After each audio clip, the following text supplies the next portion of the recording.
A imprensa, ela tem, na minha cabeça, né, qualquer pessoa que trabalha com comunicação, eu sou publicitária por formação, mas qualquer pessoa que trabalha com comunicação, ela tem a responsabilidade de combater desigualdades.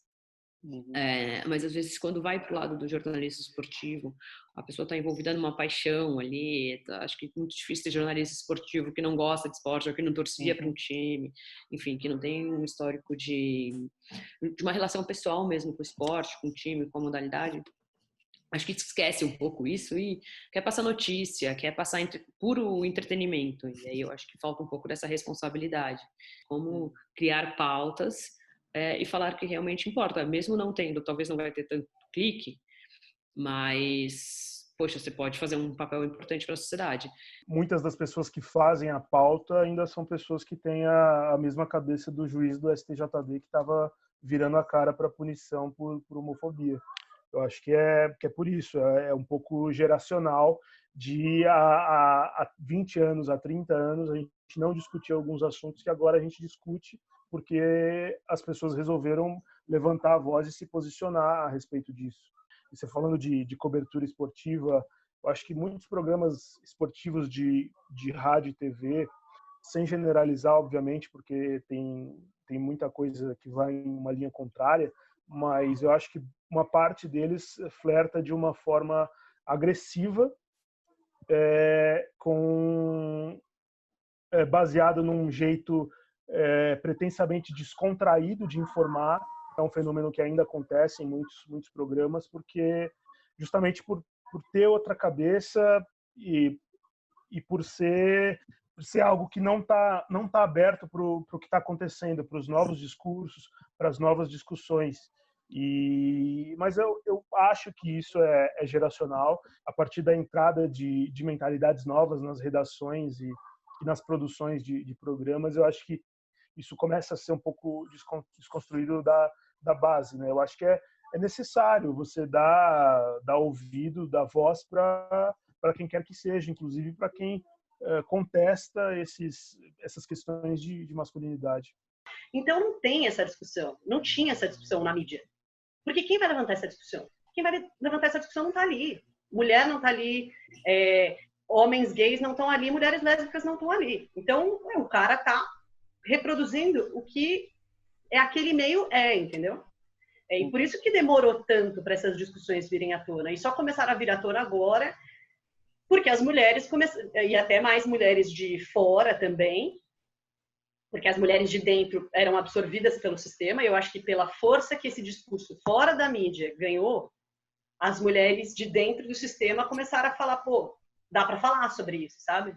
E o espanto que o movimento Deixa Ela Trabalhar causou nas redações é tão grande, porque para você entender o nível da bolha machista que esses caras viviam, eles não conseguiam entender que isso era uma coisa, frequente, 2, insuportável para as mulheres. Nossa, mas é isso que você passa? Olha só, que loucura, né? Então, assim, é isso, porque como você cria um ambiente na redação que é igual, todo mundo ali pensa daquela maneira, e quem não pensa meio que vai ser engolido pelo sistema, todo mundo reproduz a mesma coisa. Tanto é que você não tinha um veículo que era diferente. Todos eram extremamente machistas, extremamente homofóbicos, todos. Até que, enfim, começou a ter espaço para essas discussões, e as pessoas de dentro das redações, essas minorias, começaram a ter um pouco mais de voz. E aí é assim que a gente começa a mudar alguma coisa. É por isso que a gente também fala bastante da importância da representatividade, sabe? Porque nós, por exemplo, nós que não temos nenhuma deficiência, você nunca vai prestar atenção se o seu banheiro dá para passar uma pessoa com cadeira de roda, entendeu? Você nunca vai parar para observar esses detalhes, porque você não tem esse problema, você não tem essa questão, né? O seu corpo ali está tranquilinho. Então, para você olhar com os olhos do outro, é muito difícil, sabe? E é por isso que você precisa ter negros, é por isso que você precisa ter gays, lésbicas, mulheres, enfim, você precisa ter essa diversidade, porque senão é impossível ter esse olhar diverso, sabe? É raro a gente ter esse tipo de discussão, é raro fugir da rotina de jogos e de campeonatos. Essa é a dinâmica que pauta os debates relacionados ao futebol, e é bastante difícil, né, quebrar essa lógica, primeiro porque vem numa esteira de do que é normal, né, do que é convencional. E, em segundo lugar, porque as estruturas das redações permitem a predominância de um pensamento homogêneo, né, de um pensamento que reproduz, né, as ideias de uma parcela muito pequena das redações. É raro você ver ainda em equipes que cobrem futebol mulheres, negros, pessoas LGBTs. Então, quando você tem essa falta de diversidade nas próprias estruturas das redações, é mais complicado, né, avançar nesse tipo de debate, porque você tem pouca vivência. As vivências são muito comuns ali, praticamente todo mundo foi formado do mesmo jeito, cresceu indo aos estádios, reproduzindo essas atitudes, achando que elas são normais. Então, por mais que a gente tenha avançado, né, alguns debates tenham melhorado e se tornado mais aprofundados, ainda é muito aquém, né, de toda a complexidade que envolve o futebol e ainda muito raso, né, muito focado no campo. A minha experiência no El País, por exemplo, em que todas as chefes são mulheres, é diferente.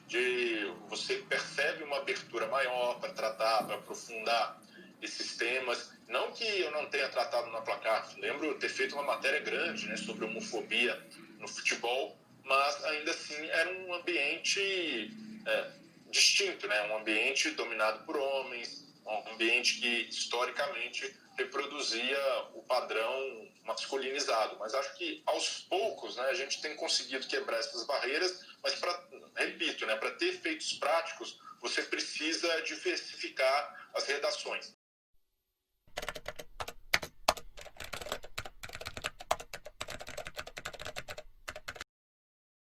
Cara, eu acho que o que acontece um pouco sobre isso é que quem pauta a cobertura é o torcedor e a audiência, né?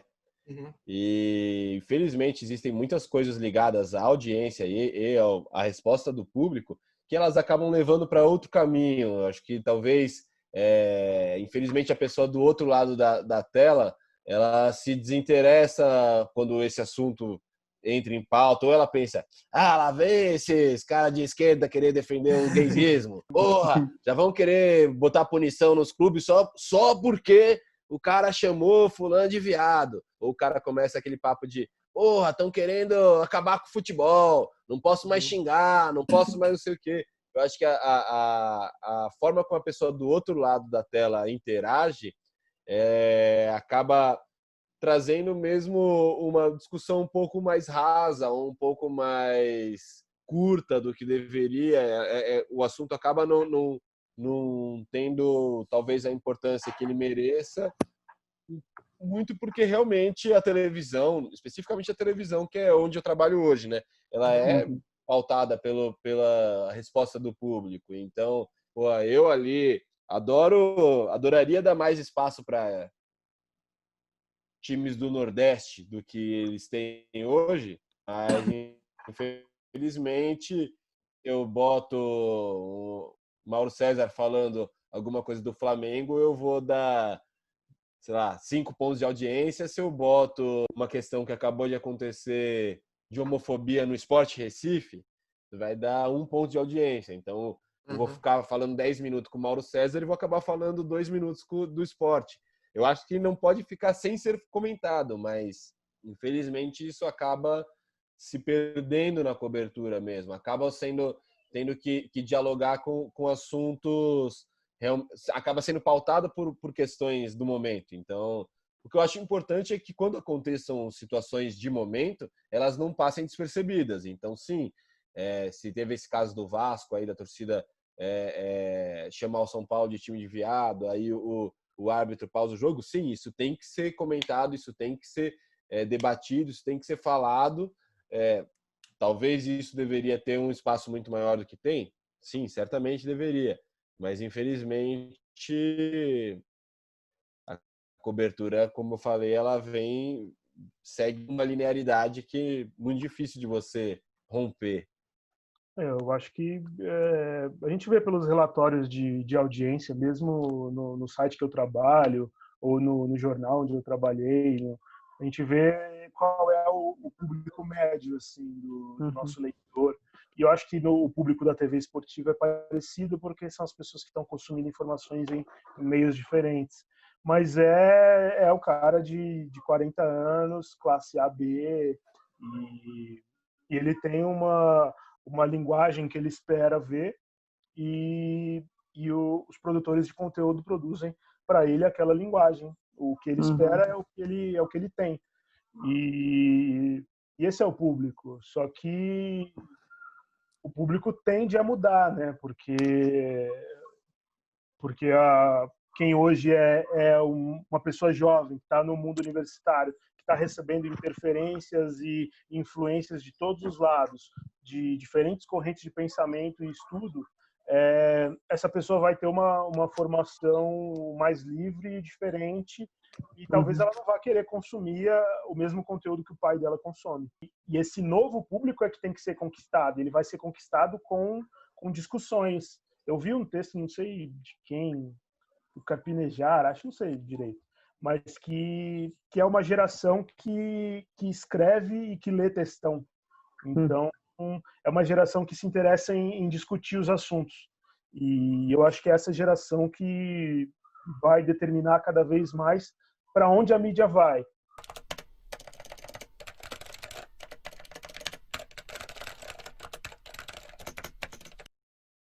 Eu acho também, para nós, jornalistas, eu acho também, para a gente ter mais elemento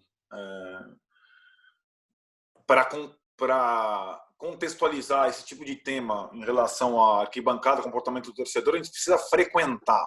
Para mim, é muito fácil para o jornalismo ou para o jornalista levantar bandeiras óbvias e ficar no ar-condicionado defendendo essas bandeiras óbvias. As pessoas precisam entender, para ter base, contexto e tudo mais, você precisa vivenciar, você precisa se aprofundar, você precisa viver. Falar e discursar fora, com causas, de novo, nobres e óbvias, é fácil. É fácil. Você entender o contexto é mais complexo, né? Eu acho que são mais elementos para você entender certos tipos de comportamento. E acho que o jornalista fica mais próximo de conseguir discutir esses temas se ele tiver, de fato, inserido e não isolado. Então você percebe que existe até uma falta de experiência para falar sobre isso, sabe? Porque sempre foi muito nichado. O esporte é o esporte, inclusive o futebol, né? O futebol é o futebol. O futebol não é esporte, o futebol é o futebol. Depois tem o resto aí que, sabe, todo mundo tá cagando. Mas é muito colocado dessa maneira, entendeu? Então eu acho que sempre tem essa pendência com algo relacionado ao mercado, algum aspecto financeiro, e que as pautas também elas nunca vão ser 100% livres, né? 100% autônomas. Então eu acho que é mais ou menos por aí essa dificuldade, por exemplo, de ser pautado assim. Ainda mais, por exemplo, no momento que a gente vive, que existe um discurso de ódio muito grande em relação a homossexuais, às minorias, né, chamadas minorias. E que é muito complicado, por exemplo, você bater de frente com isso. E aí, por exemplo, você citou o São Paulo e Vasco do ano passado, né, que teve a paralisação. Na transmissão, os caras não falaram. O jogo tá parado. Aí começaram a falar de tática. Ninguém falou nada sobre por que estaria paralisado, a importância, o momento histórico que isso representou, porque foi a primeira vez que isso aconteceu no Brasil. E isso é muito ruim, cara, porque as pessoas... Esse tipo de atitude do árbitro é maravilhoso, porque, infelizmente, é assim que as pessoas vão se conscientizar. Olha, você quer ter esse tipo de atitude? Aqui, se você tiver, o jogo não vai acontecer. É isso. E na transmissão, os caras tinham que falar. Porque você tem que falar sobre isso para que isso vire algo... para que eu costumo dizer que para você combater um problema, você tem que falar sobre ele. Se você ri sobre o problema, ele vira uma piada, ele não vira um problema. Você não resolve, entendeu? Então é muito importante falar sobre isso. E eu achei que, por exemplo, na transmissão ali, ninguém falou. Porque talvez não tivesse nem preparado, ficasse com medo de falar, ou não sabe o que falar. Isso é muito ruim. Eu acho que cada vez mais... ainda mais que tem agora cobrança, né, por parte do público. Hoje em dia, se você faz uma piada machista, isso daí vai repercutir mal. Se você fala alguma... Isso vai repercutir mal. Cada vez mais as empresas deveriam estar preocupadas com isso, de conscientizar todo mundo e, sei lá, promover palestras, promover cursos, alguma coisa que fizesse com que essas pessoas entendessem a importância de estar ligado nessas questões para eventualmente falar sobre elas, né? E se colocar mesmo, porque é importante.